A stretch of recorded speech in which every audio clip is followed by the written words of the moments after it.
My name is Kerstin Bergman, and I'd like to welcome you back to the Swedish Crime Fiction Festival here in Sundsvall.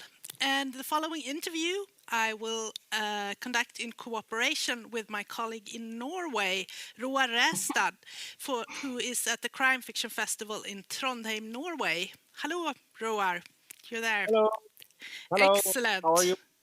Very well, thank you. And for the next half hour here, we are going to talk to British crime writer Cara Hunter, who is with us digitally from Oxford, England, I think. I am, and thank you for doing this part of the festival in English. Of course. It's a pleasure to have you with us. And I thought I'd start with giving a brief introduction of you, since I'm not sure that all of our viewers are familiar with your books and with you. Cara, she studied English literature at Oxford, and she has also worked as a copywriter and worked with PR in London. Now she lives in Oxford, where also her so far 4 crime novels with D.I. Adam Foley as the main characters are set. And this series was initiated with a novel called Close to Home in 2017. And in Sweden it has been translated as Hemmets trygga vrå. Then followed In the Dark, I mörkret, and No Way Out, which is now the book that is currently out here in Sweden that I have with me here. And the Swedish title is Ingen utväg. And finally, the 4th novel is called All the Rage. It came out in England this year, and we will get to read it, I understand, in Sweden next year. And also, I read somewhere that you have the 5th Adam Foley novel in the pipeline, and it's going to be called The Whole Truth and come out in England next year, right? That's right. This year's novel, the one that has been published here in Sweden, that Swedes are reading right now, it has also been selected by the Swedish Academy of Crime Fiction as one of 5 nominees for the prize for Best Foreign Crime Novel of 2020 that has been translated into Swedish. So congratulations on that. I'm really excited about that. It's really wonderful news. Well, I can't unfortunately reveal who will win the prize because it's not decided until next weekend. But I'm sure by next Sunday we will all definitely know if it gets the award or not. So, Roar, do you have anything you'd like to add to this brief presentation? Are the Norwegian titles of the novels similar to the ones in Swedish, and which I one have is... the two latest ones here. There we go. Very similar. Yeah, they look very similar. Yeah, that's definitely the same title. Yeah. Norwegian and Swedish are similar. I think it's Hjemmets lunerede. That's the Norwegian translation of Close to Home. Mm. So could I just ask a question first, Kerstin? Yes, please do. Yeah. What we have been wondering about is like writing a crime series which is set in Oxford will inevitably maybe make a lot of readers think about Colin Dexter's Moors. How do you avoid into much of the footsteps that he went into when you are using Oxford? Yes, it's a very good question, and it's quite intimidating in some ways, to the extent that when I first wrote the first book, Close to Home, I actually changed the name of the city. I mean, it still was Oxford, and it was really obvious that it was Oxford, but I changed the name because I thought everyone had had enough of Oxford. You know, we had lots and lots of Oxford on the TV with Morse, and then Lewis, and then Endeavour as well. And the first thing that happened when I went to see my UK publisher, they said to me, "This is Oxford, okay, right? This book is set in Oxford." And I said, "Yeah, sorry." And she said, "No, turn it back to Oxford straight away." So that was the first thing that happened, that it went back to being the real Oxford. And I mean, it's a wonderful gift to me as a writer, because it means everyone all around the world has a picture in their head of the city that Adam works in. So I don't have to describe it.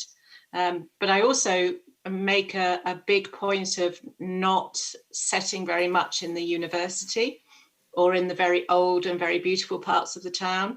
I keep away from that deliberately, because that was really a very Morse thing. It was very university based, and I've tried to do something different.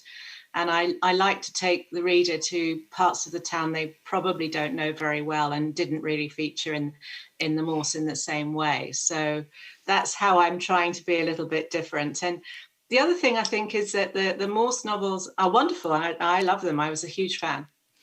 But I think they were, especially the TV, were very nostalgic in their view of Oxford. The Oxford of the Morse books wasn't really very like the real town. And over time, it's become less and less like the real town. The real town is quite different, very much more modern. So that's what I'm trying to do as well, is to look at the town as it is now, and more realistically, perhaps, than the rather golden version that we get in a typical Morse TV episode. More the dark end of the street, in a way. Yeah, the dark underside. Yeah. Yeah. And of course, Adam Foley isn't Morse, and the way you actually move more into your main character than in the Morse books is also something that distinguishes those two, I think. Can you agree? Yeah, yes, I think so. And I think it's more realistic in terms of police procedure as well. I've spent a lot of time talking to a real detective inspector, so I try to understand what really happens in a police investigation. And Morse and Lewis, it was never like that. Police in the UK, as far as I know, have never worked in pairs like that. I mean, I think they do in America, but they don't here. And I don't think they ever have. So it was always a slightly more like Sherlock Holmes and Watson sort of idea than what policing was really like. So I'm trying to make mine a bit different in that way as well, so that these are two different things about the same town, not trying to do the same. Yeah, and Foley is also in a way connecting to the readers by speaking directly to them in a way. Yes, I wanted to do that. Yeah, right from the start. I thought it was important for the reader to be inside Adam's head. And in a way that helps you, because it means you don't have to have a Dr. Watson or a Lewis, because if you're writing entirely at a distance, then you have to get your main character to talk about what they're thinking. And sometimes that's quite difficult, because it can sound a little bit artificial. Whereas if you're writing in the first person, then you can have all of those thoughts and their speculation about the case and all of the other aspects of the crime. You can actually have direct access to that as the reader, rather than needing the detective to talk about it all the time. Yeah. But you also more about Foley, as we are into his mindset now. Could you say something more about him? What kind of a person is he?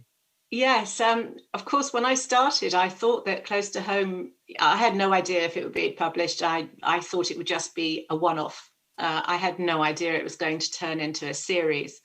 So I didn't create Adam with a long series of books in mind.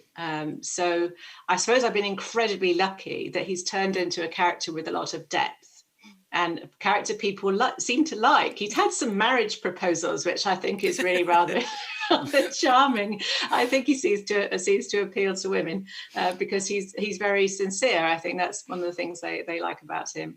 He's not perfect by any means. He's got quite a short temper at times, but he's quite empathetic, and he's got a very dry sense of humour, which I like very much. So you get this quite dark humour in the books, even though the subject matter is quite grim sometimes.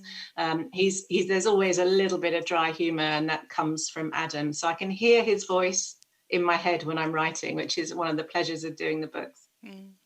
Yeah, these books are quite dark in many senses, as you said, and in I think all your books so far, you work with children or at least teenagers as victims, and that children are harmed is one of those biggest fears for a lot of people, of course. And that contributes to making these novels very dark. Also, your main character, Adam Foley, as we talked about, who has to work all these cases, he also has lost a child of his own. So that's kind of part of his backstory. Why did you decide to have this strong focus on children who are in harm's way? It's interesting that you say that, and other people have said the same thing. And it was never a conscious intention on my part. I never thought about it in terms of writing about children. The first story, obviously close to home, was a story about a missing child, and the idea of that book came from the idea of a missing child and looking at it in a very different way. And I think if you've read the book, you'll know what I mean, but I won't spoil it if you haven't. So that was inevitably about a child, but it was also, and importantly, about the family and about the wider community. So the ripple effect out into the wider community, the schools, the friends, all the other people affected by the disappearance of that child. So I think what I am doing consciously is writing stories about families, and inevitably that tends to involve children. They're not all about children. More particularly the most recent one in Norway and Sweden, yes, there is a very painful story about the children there. But again, it comes from the fact that it's about the family. And that's the type of crime I'm interested in, sort of crime that comes from relationships, not serial killers or people who attack strangers. It's not so much that. It's much more about looking at the dynamics of relationships and what happens when they go wrong, particularly ordinary people who are put in impossible situations and sometimes make very bad decisions as a result of that. And you can see why that happens. It's, we can imagine ourselves in a situation like that, and you might not always make the right choices. And I think that's what I'm interested in, the pressure that comes onto relationships when they find themselves in impossible situations, and the damage that does, and the damage it does obviously to the children who are not even able to make choices. They are the victims in every sense. So I think that's more my focus. And I think that's most crime does come from domestic situations of one kind or another. So I think it's more realistic as well. In the novel that we're talking about, the No Way Out, as you said, it really starts out with this horrible scene. It's a big fire, a toddler is killed, and his bigger brother is seriously hurt. And it's such a dramatic and effective beginning of a story. And when I read that, I almost got the feeling that this is kind of the image that got you started on the whole story in that novel. Is that true, or where do you start? Do you start with an image like that, or do you start with how do you start working on a new story? Yes, again, it's a great question. Where do these things come from?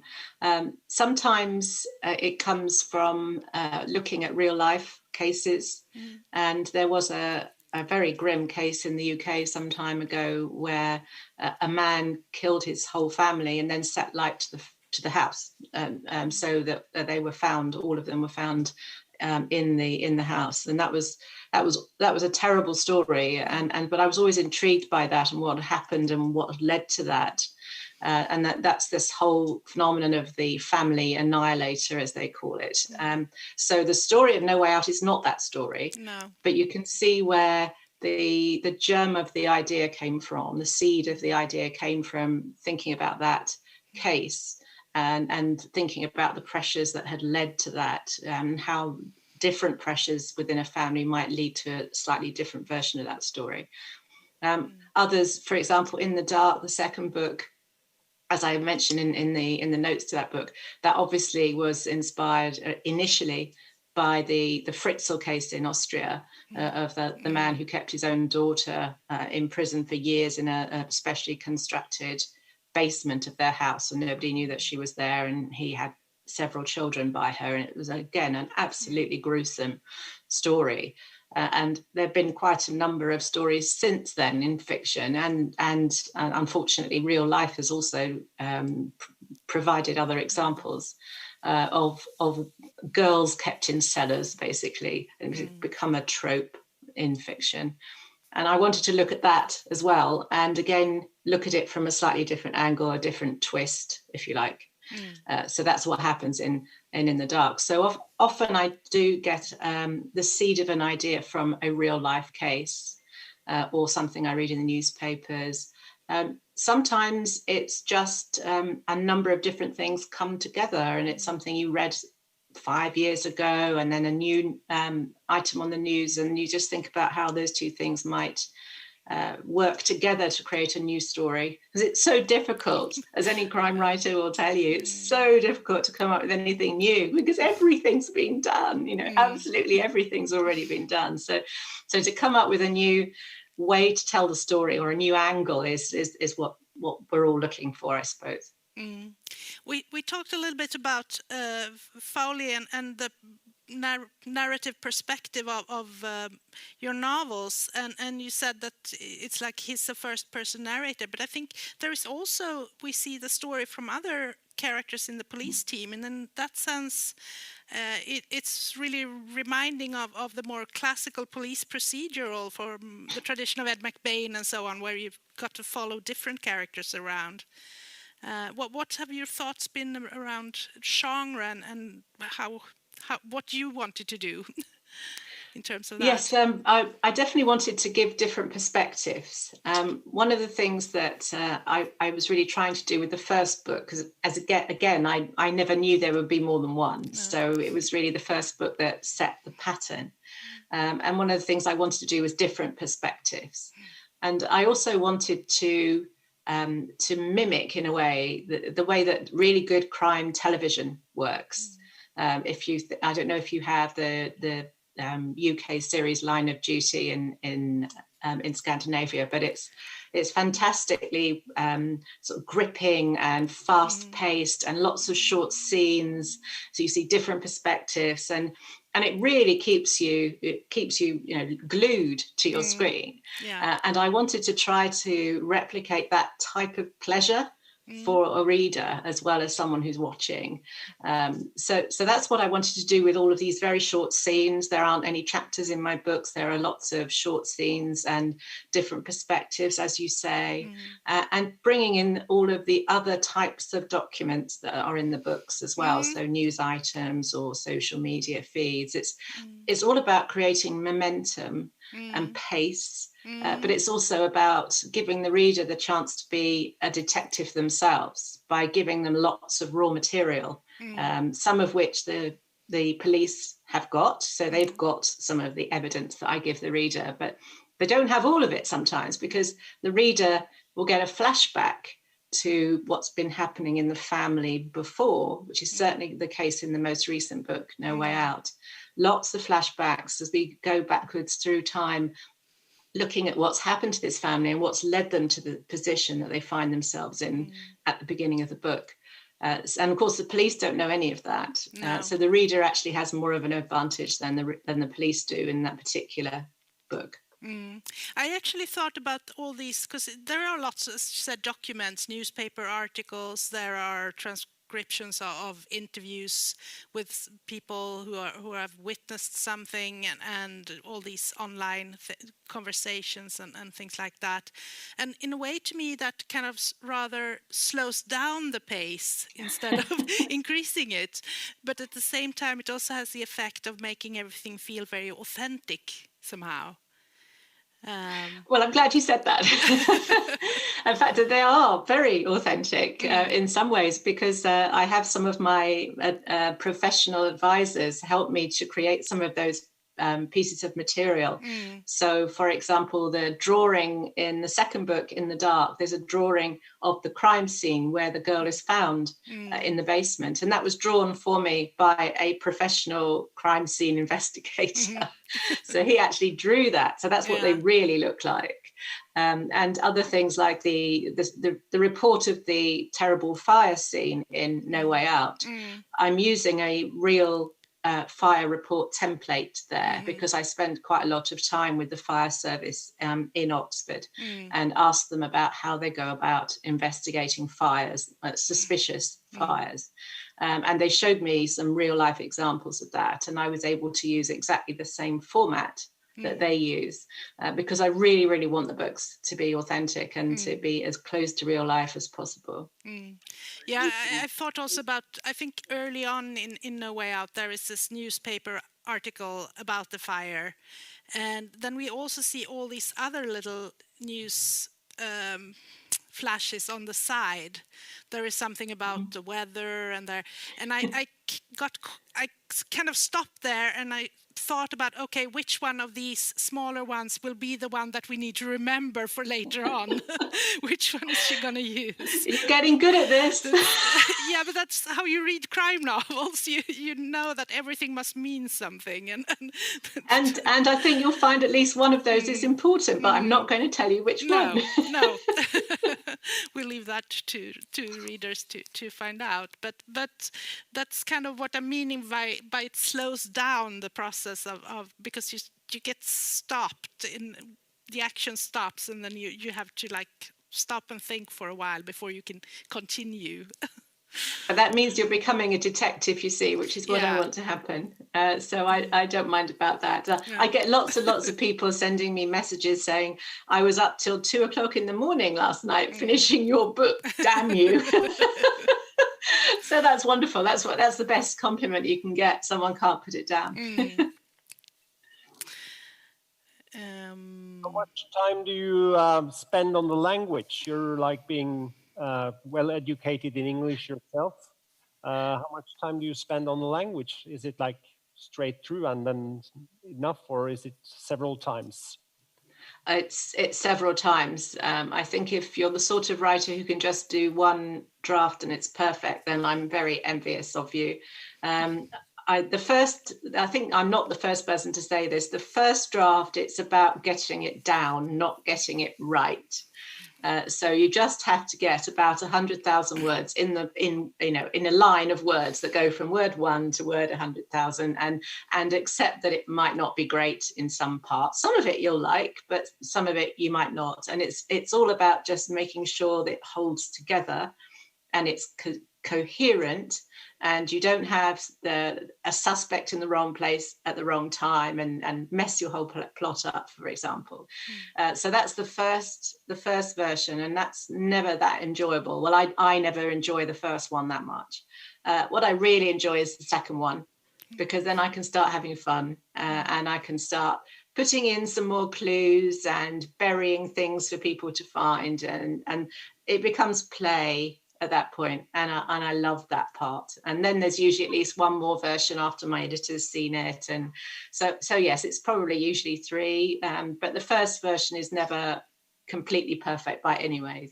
So it's the playful part, all your twists and turns comes together as well, or is that like... Yeah, I mean, normally I have to have the plot working well in the first one, so there will be some of those twists will be a central part of the plot, so they will already be there. But you can always add in little clues and things later on once you know exactly how all the detail of how the plot's working. You can go back and put things in later, just little things here and there.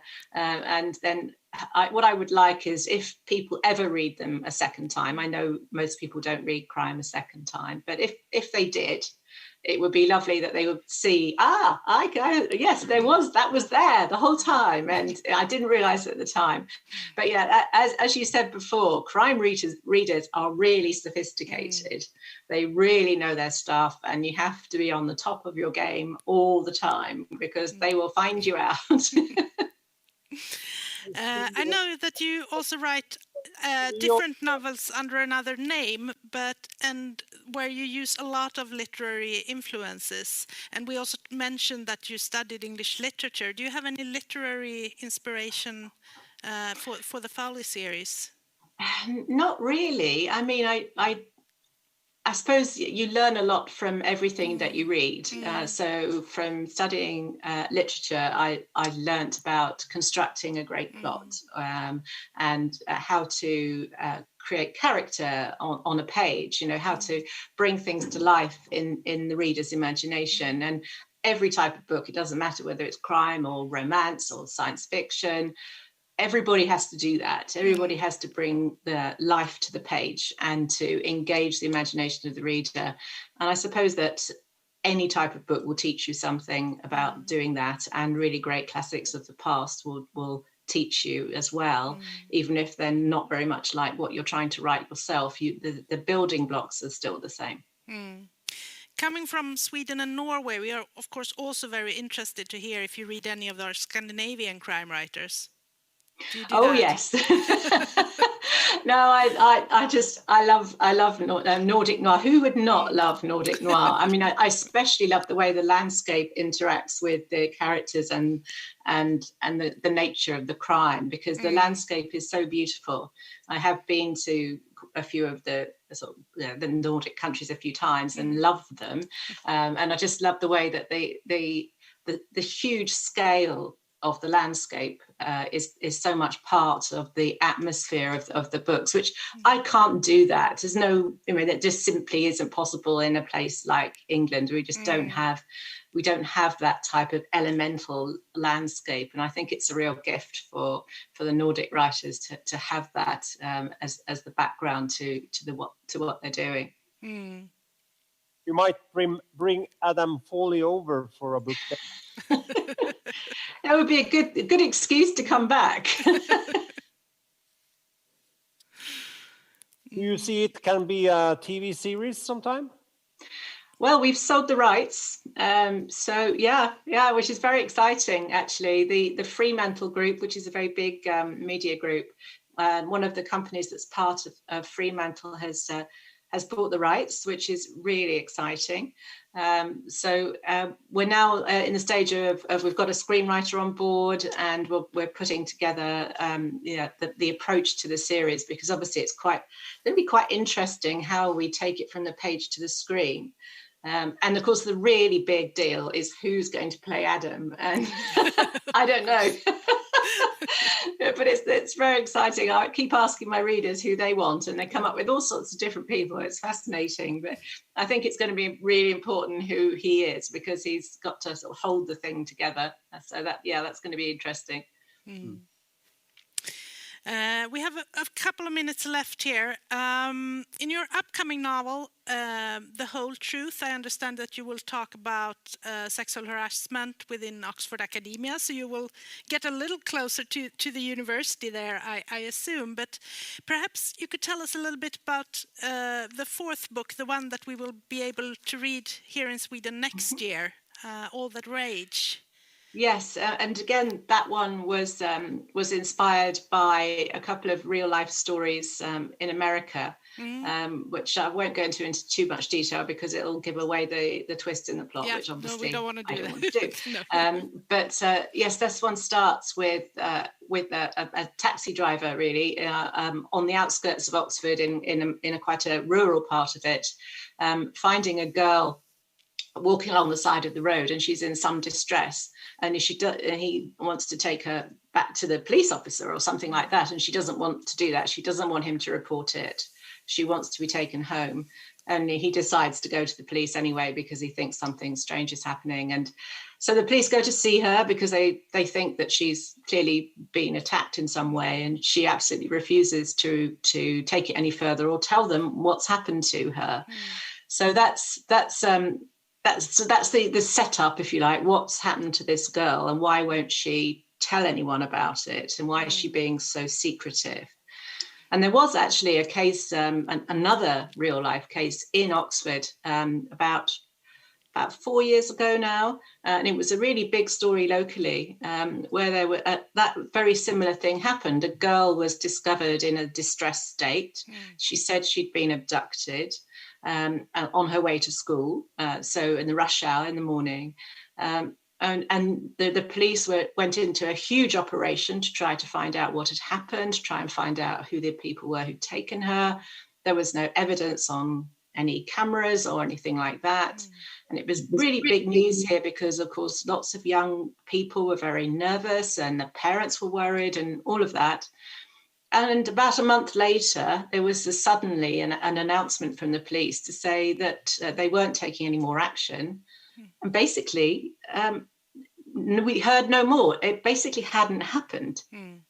She'd said it had happened, but it obviously hadn't happened. So my story is not her story. I don't even know who she is, and I don't know what the background to that story was. But you can see how it's a really intriguing premise to work with, something that appears to have happened that actually hasn't happened. And why would someone say something like that if it hadn't really happened? So that's where I started. And then it sort of took lots of different twists and turns. And this one, there's nothing to do with the university and really not with children. No. It's much more teenagers, this one. So it's a sort of different sort of dynamic, looking at sort of how teenage relationships work as well. So anyone who's been a teenage girl, including me, but that was a long time ago. Well, we will look forward to read that here in the spring of 2021 then. Yes. Our time is up here. From the Swedish Crime Fiction Festival in Sundsvall, we are going to continue at 7:15 with talking to Malin Thunberg-Schunke. What's going to happen in Norway next, Roar?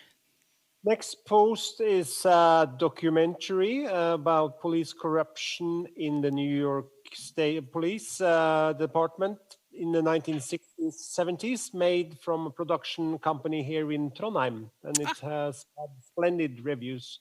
So we're meeting and talking to the director before the film starts. Excellent.